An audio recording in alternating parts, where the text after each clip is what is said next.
Hey VC, I'm back again with another video. This time I really want to jump into the vinyl tag for 2021.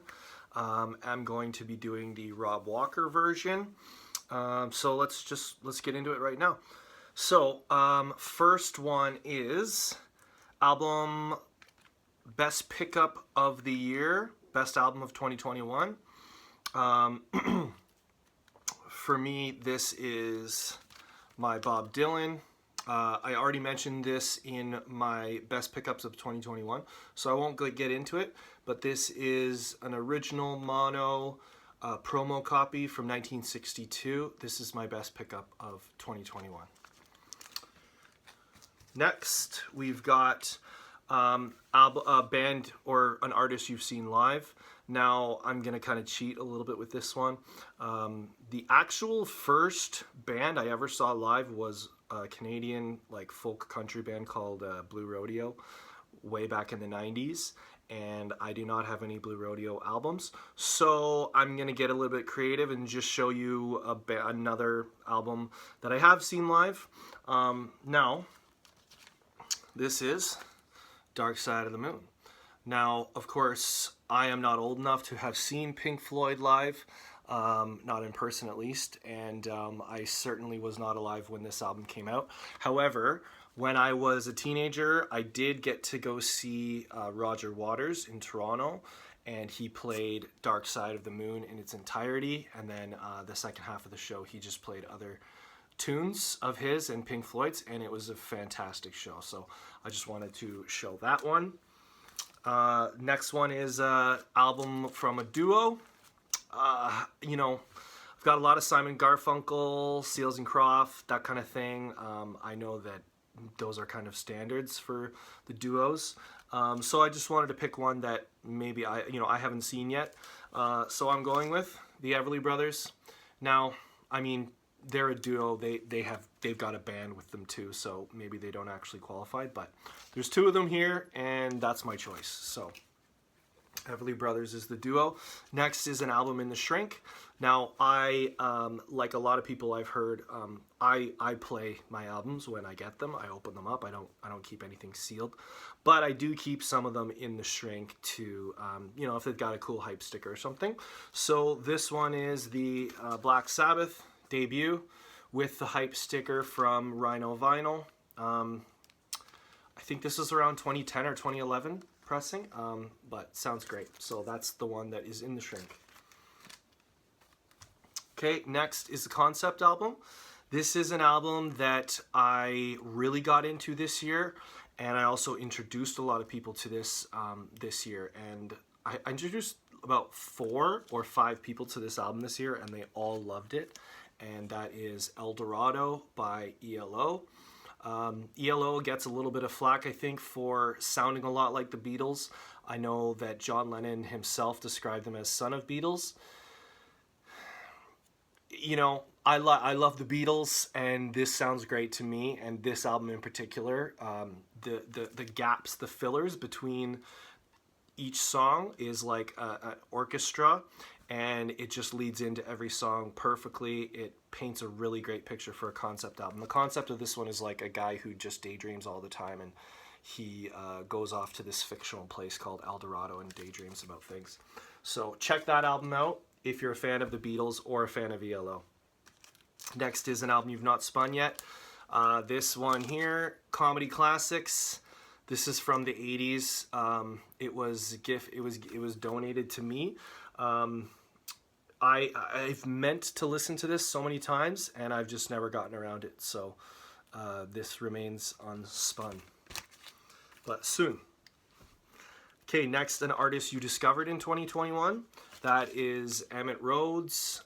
Emmett Rhodes is basically, this album is, I think it's released in about 1971, but to me, this album sounds like if Paul McCartney released if he released a solo album in like 1967 or 66, this is what it would sound like. Sounds a lot like Paul McCartney. I'm sure heavily influenced by the Beatles, and I think he plays every instrument on this album. So that's one that I just discovered this year. Next is a live album. This is Four-Way Street, CSNY. This is a fantastic live album. It's a double album. This was recorded in 1971, in the summer of 71. Now, my dad was a big Neil Young fan and a big CSNY fan, and it rubbed off on me a lot, and he had this CD when I was growing up, and this is actually his copy of vinyl. This is on the Red. This is a first press on the Red Atlantic label, Canadian pressing. And there's a really great long version of Southern Man and a really long version of Carry On, which is a Stephen Stills song. Really, really good, worth checking out. I also got to see CSNY live with my father back in '06, and it was awesome. They were really good. Next is an album from a different continent. Well, I'm here in Canada, in North America, so for a European album, none other than Odyssey and Oracle by the Zombies. This is a fantastic like pop psych album, similar to kind of like Revolver, except maybe even better than Revolver. This is an amazing album. I know it gets a lot of love in the vinyl community, but I'm really glad I picked it up. It's an awesome album. Okay, next is an album with a price sticker on it. This is my copy of Led Zeppelin 2. I picked this album up for $3.49 a couple years back. I took it home. It had a skip in it, in the first song, Whole Lotta Love. I ended up running it through my spin clean and got the skip out, and now it plays great. I mean, it's still probably like VG copy. The price sticker says it's G, good, but it's been upgraded probably to about VG now. I will eventually get an upgrade copy, an even better sounding one, but $3.50 Led Zeppelin 2 to get the skip out is awesome. So this was a win for me. Next is punk or new wave album. This is a current band now called Neck Deep.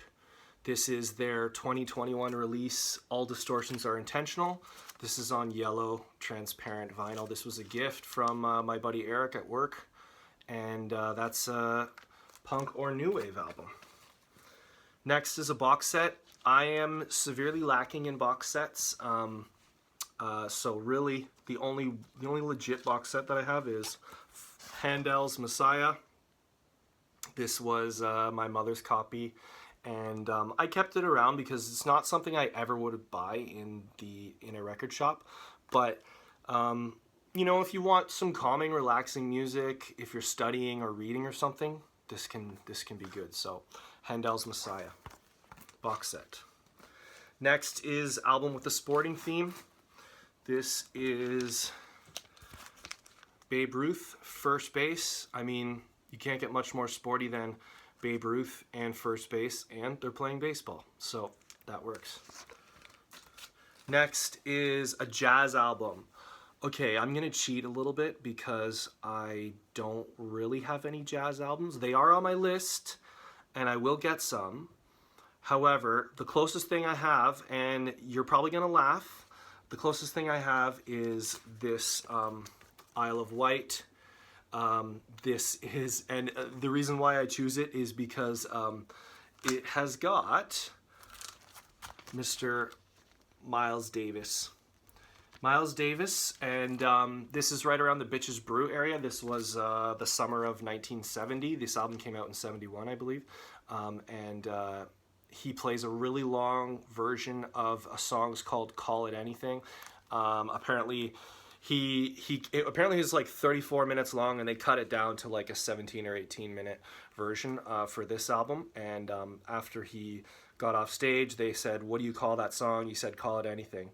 And so that's what they call it. And this is actually a fantastic live album. I'm really happy that this is in my collection. So not really jazz, but I'm cheating here a little bit. Okay, now a best of.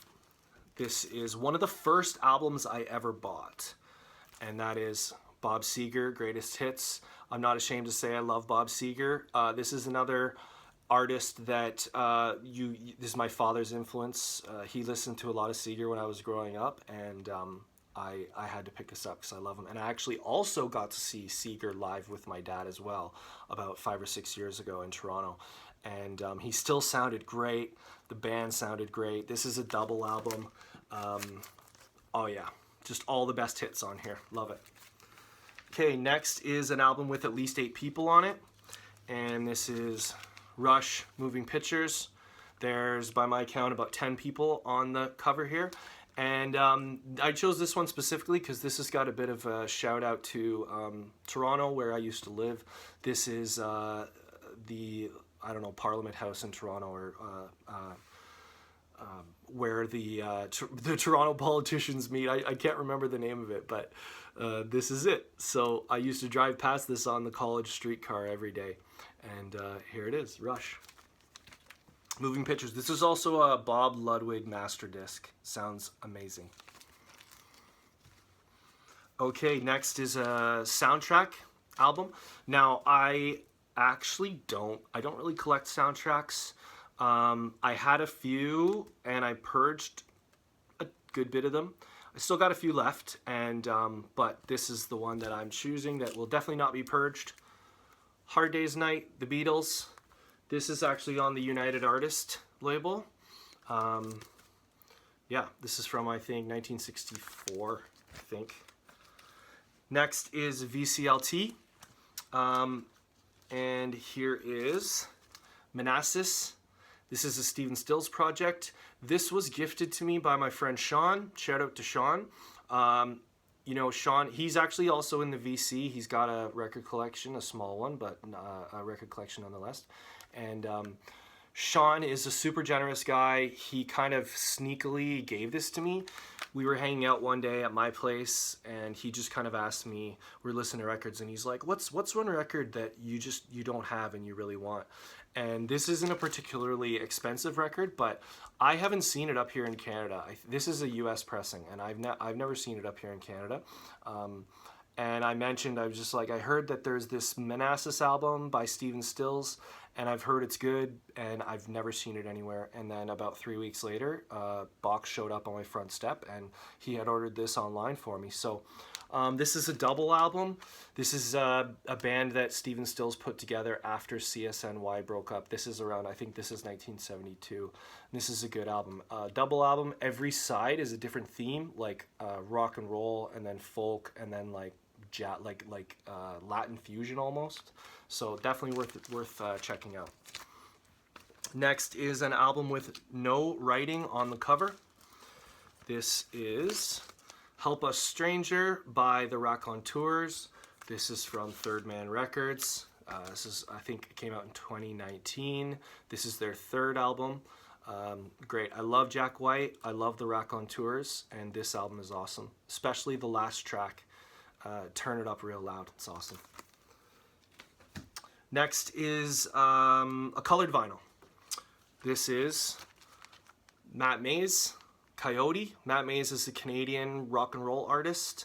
This one's actually signed by Mays and by Adam Baldwin, who is, he plays with him as well sometimes. This is on white vinyl. This is, I think, around 2013 or 2014 this came out. And if you don't know Matt Mays and you've never seen him live, then please do, because this guy rocks hard. Great live artist. Tickets aren't that much, and he blows the roof off the place. So this is an awesome album. Opening track on this, Indio, so good. And colored white vinyl. Last is an album from 1982. Man of War debut album. Not much else to say about this. 1982. So that is my selection for Vinyl Tag 2021. I hope you guys enjoyed it. If you did, give the video a like. Consider subscribing as well, because I hope to put out a few more videos as well. So thank you guys if you made it this far. Take care. Peace. See ya.